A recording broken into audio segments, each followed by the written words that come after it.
الشيطان الرجيم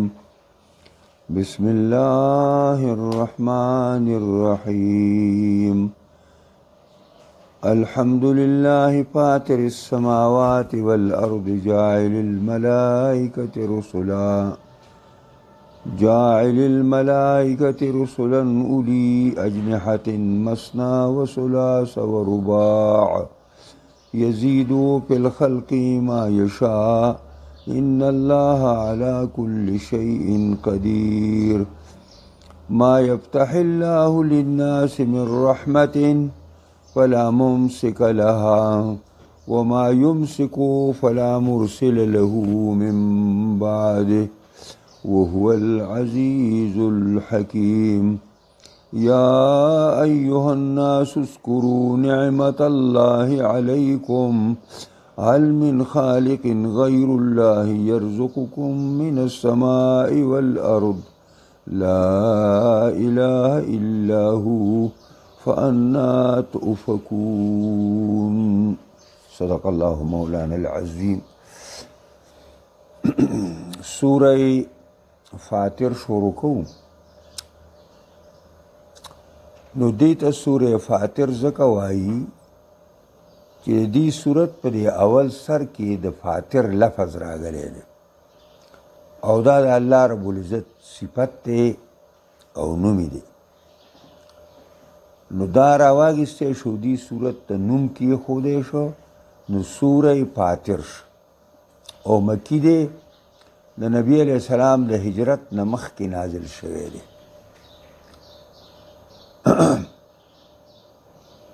او مضمون دا چې کوم ادا کوي نو هغه هم د مکی صورتونو مضمون دی او هغه دا چې اوس مکی صورتونو کې اساسی مسائل د عقیدې ذکر کوي او یو په هغه اساسی مسائلو کې توحید د الله تعالی دی. دویم اثبات د نبوت د رسول الله دی او دریم بعث بعد الموت دی چې د مرګ نه دوباره ژوندي کېدل او د الله دربار کې پیش کېدل دي. دا اساسی بنیادونه دي د اسلامی عقیدې چې دې کې لږ هم فرق وي نو بیا سړی مسلمان نشي سازېدلی. نو دا په دې صورتونو کې ذکر کېږي او دې آیاتونه 45 آیاتونو باندې دا مشتمل دی. بسم الله الرحمن الرحیم. شروع کوم په نوم د الله باندې الرحمن چې بې اندازې مهربان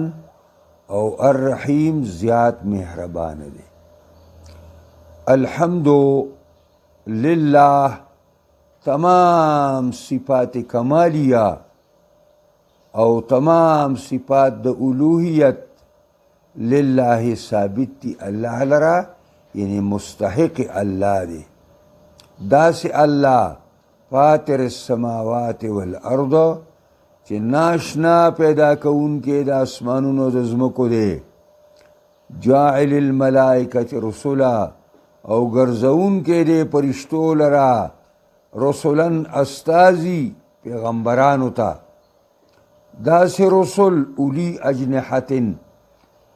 چې دا به خاوندانی د وزرو وي مثنا د بعضو به دو وزري وي و ثلاثه او د بعضو به درې وزري وي و رباع او د بعضو به څلور وزري. یزید فی الخلق زیاتی الله په پیدایش کې یو مخلوق ته ما یشاء او هغه چې د الله خوښه شي. ان الله علی کل شیء قدیر. یقینا الله په هر څه باندې د قدرت خاوند دی. ما یفتح الله للناس من رحمت هغه چې اوس پړي الله پاک د خلکو لپاره د خپل مهربانۍ نه فلا ممسک لها هیڅ څوک د دې بندون کې نشته. او وما یمسکو هغه چې الله تعالی بند کی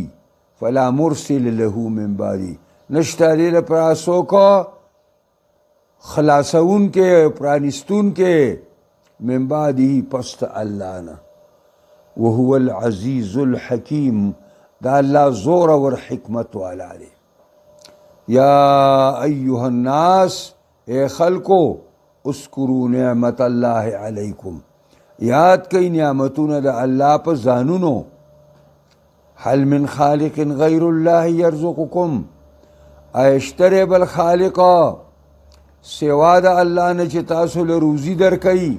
من السماء والارض د اسمانونو د ځمکو نه لا اله الا هو نشته دی معبود سوا د ده نه فانا تؤفکون پس کم طرف ته واړولی شوئ تاسو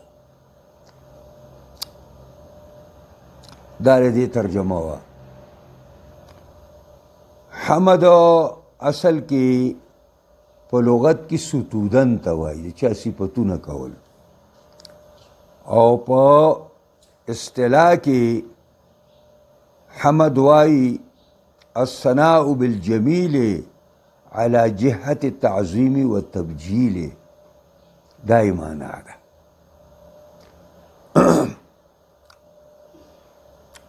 نو الحمد تمام صفات کمالیہ او تمام صفات جمالیہ للہ مستحق اللہ دے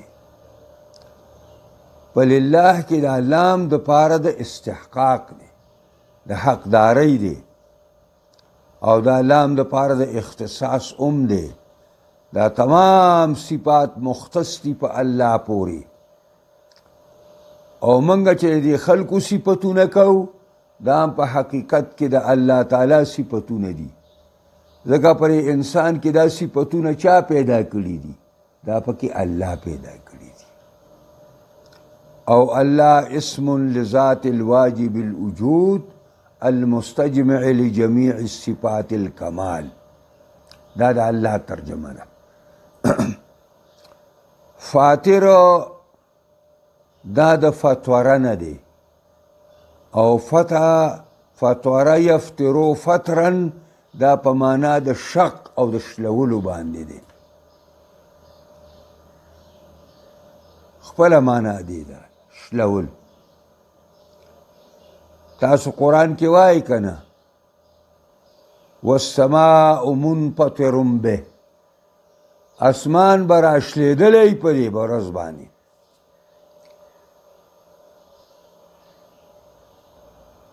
نو دلته د فاتر معنا دا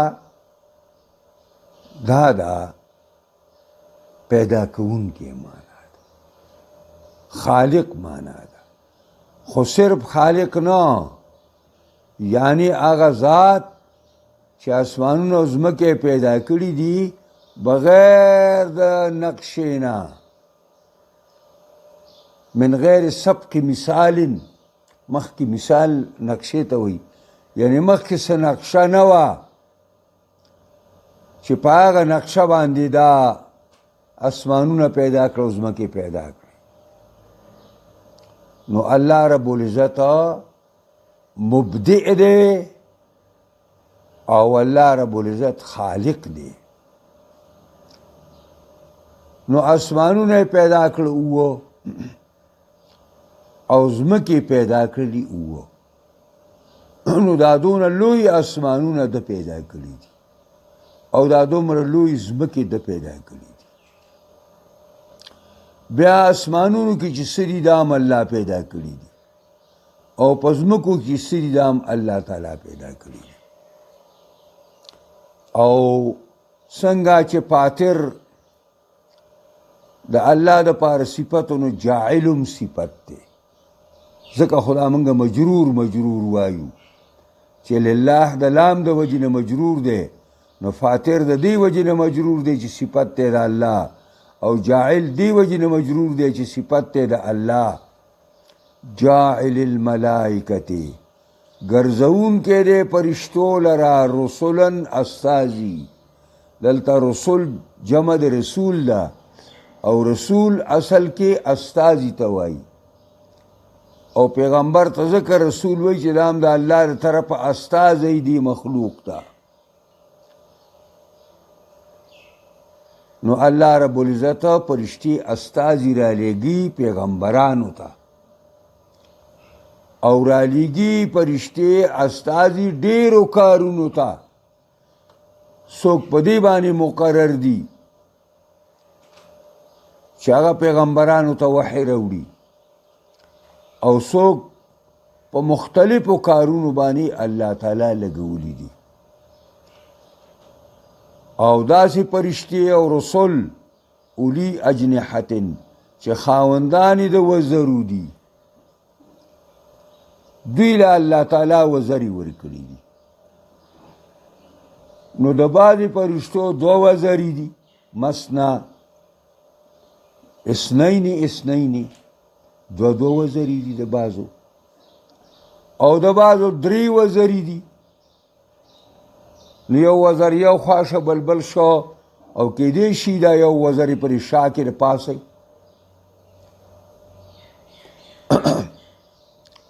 ورباع او د بعضو څلور وزرې دي څلور وزرې. نو دوه د یو طرف ته لاندې باندې او دوه د بل طرف ته لاندې باندې او دا لاسکه یزید فی الخلق ما یشاء زیاتی الله تعالی په پیدایش کې هغه چې د الله خوښه شي. نو د حضرت جبریل علیه السلام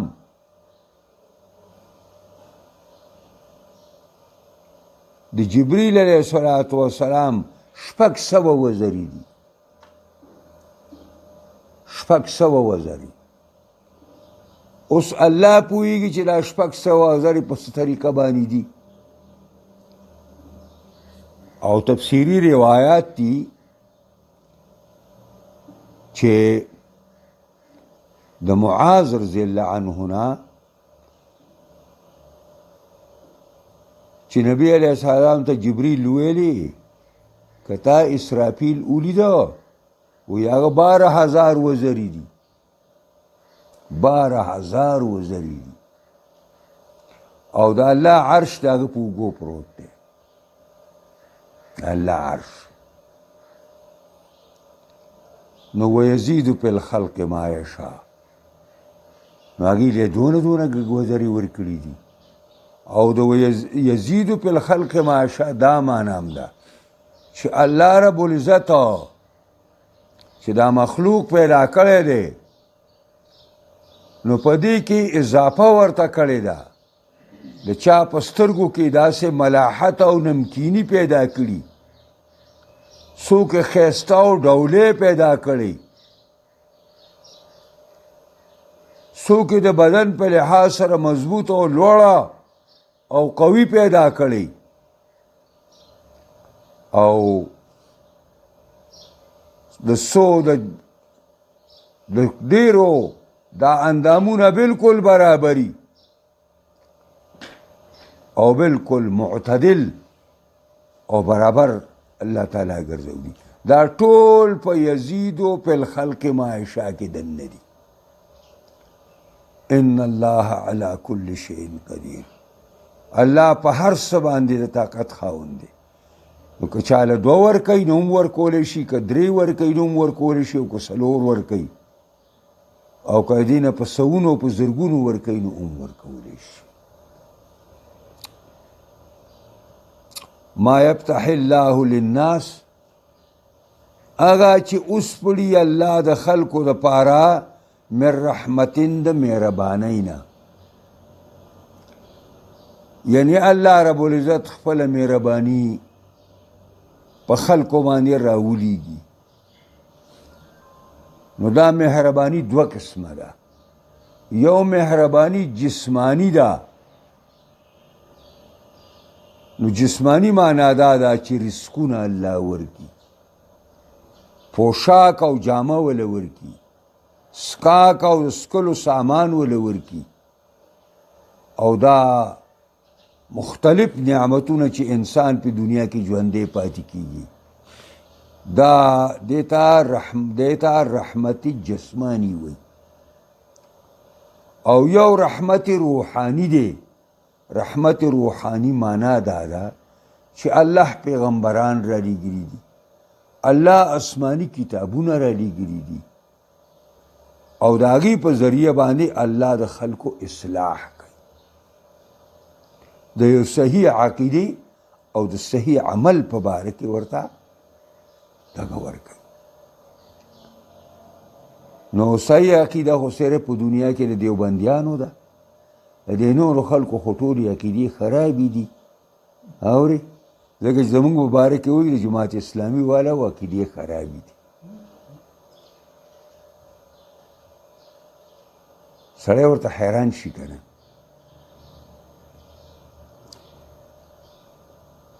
الله دې په دې رحم وکړي دې له زیاته خبره کوي مسلمان ته څوک خراب وایي او کافر وایي په خپله کافر کېږي په دې باندې په خپله حدیث کې راځي عاد بقایله دلته زمونږ یو امیر صاحب وفات شوی په دې نیله کې جیندي کې نو هغه ته ما هلته ګوره تقریر وکړو او دا ټول دلته وو او داسې غلي ناست دا خو بیا چاړاګان دي الله په وجه زمونږ په مخ کې چاړاګان پرته هم نشي کولی او بیا وروستو هغه امیر صاحب زامنو ته ویلي چې ستا دا پلار بختور خو یو جمعې شپه ورکړه ګینې دا عقیده د ډېره خرابه وه ځکه چې دا د خو جماعت اسلامي والو سره زمونږ په څه باندې عقیده خرابه ده خیراتونه نه خورو ځای باندې خرابه ده زیارتونو ته وایو مه ځئ نو په دې باندې موږ خراب یو موږ د الله نظام د الله پرې ځمکه غواړو په دې باندې خراب یو دا زمونږ خرابي ده یا خولې هم ته وګوره دغه ته وګوره هغه ته خېټې هم نیولي او ټول به په دې خیراتونو پسې ګرځئ موږ هم نه پېژنو بل ډېر په ځای کې وو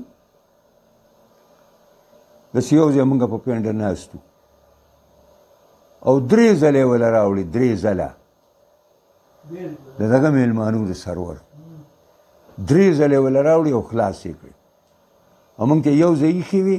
او خدای ګواه دی که یو چې راوړي ما چې ور رانه وړي نو ځای نه ولاړ دی دا دی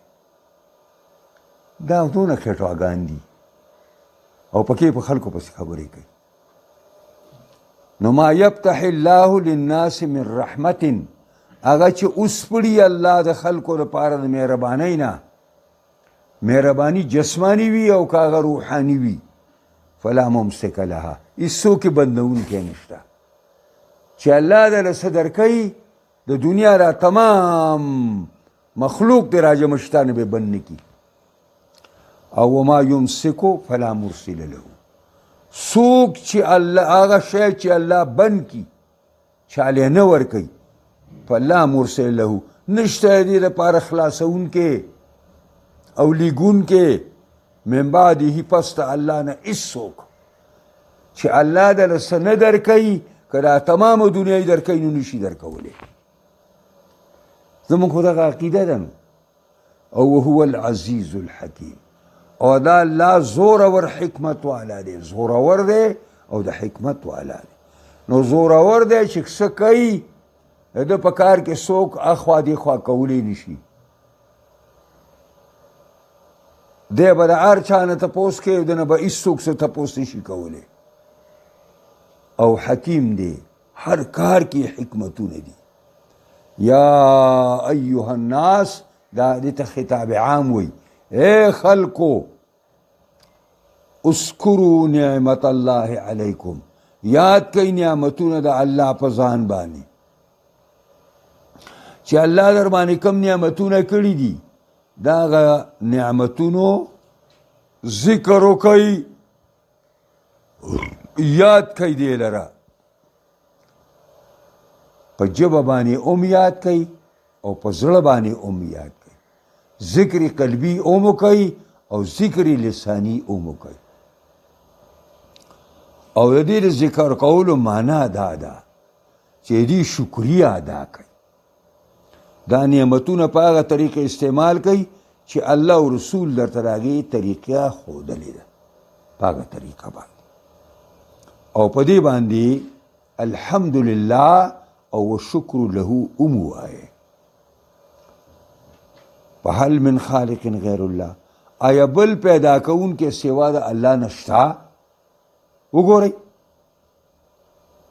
داسې بل څو خالق علاوه د الله نشته دی یرزقکم چې تاسو له روزي درکړي من السماء د اسمان نه په بارانونو برکتونو نازلولو سره چې د اسمان نه برکتونه او د اسمان نه بارانونه الله تعالی راکوز کی والارض او تاسو له روزي درکوي د ځمکې نه پراخېجولو د شینکو فصلونو مختلف قسم ته پیداوار دا د ځمکې نه الله وکړي او د هغې نه تاسو له نو داسې څوک شته په دې مخلوق کې داسې څوک شته چې د اسمان نه باران وکړي د اسمان نه برکتونه نازل کړي د اسمان نه د نور او د سپوږمۍ شعاع راښکته کړي او داسې څوک شته په دې ځمکه کې چې فصل راوخیږي اگر ستا فصل وکړي نشته دی لا اله الا هو نشته معبود سوا د ده نه نو چې ګوره خالق څوکي او رازق څوکي نو معبود به ومغی اوس کفار چې وو نو په تخلیق عالم کې هغه موحدین که تپوس پای د مشرکانو که اسمان چا خدای ځمکه چا خدای دا هر څه چا پیدا کړي خدای پیدا کړي دې کې ګوره هغه موحدین لیکن مشرکانو په عبادت کې چې د هغې باوجود بیا بوتان احساس کړي و هغې ته به پوجې کولې د هغې نظرانې به منلې هغې نه به خیر او شر غوښته حالانکه چې څوک خالقي هغه رازقي او چې څوک خالق او رازقي هغه معبود به د عبادت مستحق څوک دی چې چا پیدا کړی د عبادت مستحق څوک دی چې څوک دله روزي درکوي فانا تؤفکون پس کم طرف ته واړولی شوی د الله د دین نه کم طرف ته واړولی شوی د الله پاک د توحید نه دا د دې آیتونو ترجمه سوره فاتر هم شروع کړی و دې کې یو څو خبرو ته اشاره راغله په دې آیاتونو کې یوه دا چې وجوب حمد الله و شکره علی عامه یو مسله پکې دا ذکر شوه چې د الله حمد او شکر واجب دی د الله په نعمتونو باندې چې کوم نعمت دله د الله درکړه نو شکر یې وباسه دا صحت لوی نعمت دی دا صحت نه دی دا لوی نعمت دی دوی به هم شکریه ادا کوي دا ژوند هم د الله یو رحمت دی او نمبر 2 تقریر الرسالة والنبوة لمحمد صلی الله علیه وسلم د رسول الله نبوت او رسالت په دې آیاتونو کې ثابت شو ولی دا خبر موږ له چا راکړی دی چې انه جاعل الملائکة رسولا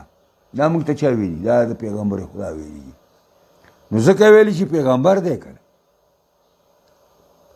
او دریم وجوب اللجء الى الله فی طلب الخیر الله ته متوجه کېدل په طلب د خیر کې او په دفع د ضرر کې که خیر غواړي نو هم د الله نه به غواړي او که شر د ځانه د پکې هم د الله تعالی طرف ته به توجه کې ځکه فإنه بیده خزائن کل شی ځکه د هغه په لاس کې خزانې د هر شی دی د هر څه خزانه دا د الله سره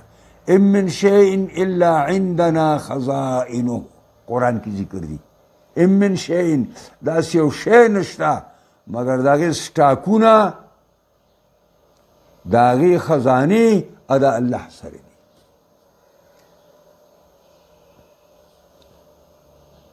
او وجوب ذکر النعم دا لازمه ده چې د الله د نعمتونو ذکر بکې الله ماله دا راکړي دا راکړي دا راکړي دې لپاره چې دا باعث شي په شکر د الله باندې او د الله شکر سره بطاعت الله و رسوله د الله او د رسول اطاعت شکر دی داسې نه چې په خوله باندې شکر دی مونځ نه کې روژه نه نیسي زکات نه ورکې حج نه کې جهاد نه کې او شکر دی په پښتو پسې ګرځي تقریر التوحید بالادله العقلیه التي لا ترد په دې ما آیاتونو کې دا امر رااله چې الله خپل توحید ثابت کړ په دلایلو باندې او آخري خبره شپږمه دا ده چې العجب من حال المشرکین تعجب دی حالت د مشرکانو ته یقرون بانفراد الله بخلقهم ورزقهم چې اقرار کوي په ځان لوالي د الله په پیدا کولو د مخلوق او په رزق ورکولو کې مخلوق ده د مشرکانو دا عقیده ده چې روزي الله ورکوي او دا خلق الله پیدا کړي او یعبدون ما هو غیره بیا پوجي چاته کوي دا الله سره نور ته هم کوي دا پکې لات دی او دا پکې منات دی او دا پکې عزا دی دا پکې چې کوم دی پلانې دی دا پلانې دی عربیتیان وایي ویا خو غیر الله ویلي وي دا خو غیر الله نه دي دا باباګان نو مال عین الله وي بیا چې غیر الله نه نو عین الله وي بیا به عین اللهګانې نو دا د دوی عقیده ده او پکې وایي دا د پلانې عقیده وایي غربیل راپاسي کوزې ته وایي چې په تا کې 2 سوري دي او په ځان کې 200 سوري نه وي ځان کې غربیل 200 سوري نه وي کوزې ته وایي په تا کې 2 سوري دي پوهېږئ دا هغه د کوزې او د غلبیل مسله ده موږ او تاسو ته الله په قرآن پوهې کړي او دا قرآن چې موږ ته کومه عقیده ښیي زموږ هم دغه عقیده ده او د دې نه چې کومې هاخوا دېخوا عقیدې دي او خلکو رضانه سازي کړي دي او دا بدعتونه دي الله یې د هغې نه موږ وساتي الله زموږ د ټولو نه راضي شي او خاتمه دی الله زموږ د ټولو په ایمان کې دا ملک دی الله د اسلام په رنګ کې رنګ کی د قرآن په رنګ کې رنګ کی شریعت اسلامی په رنګ کې رنګ کی دلته دی الله محمدي نظام راولي او الله دې دا د کفر او د بېدینۍ نظام دا د انګریزانو نه پرسوده نظام چې موږ ته پاتې شوی دی د ظلم او د بېانصافۍ نظام دې نه دی الله موږ خلاص کړي دا د سودخورۍ نظام دا د بېدینۍ نظام دې نه دی الله موږ خلاص کړي الله دې زموږ ټولو په حالت باندې رحم وکړي او خاتمه دی الله زموږ ټولو په ایمان کې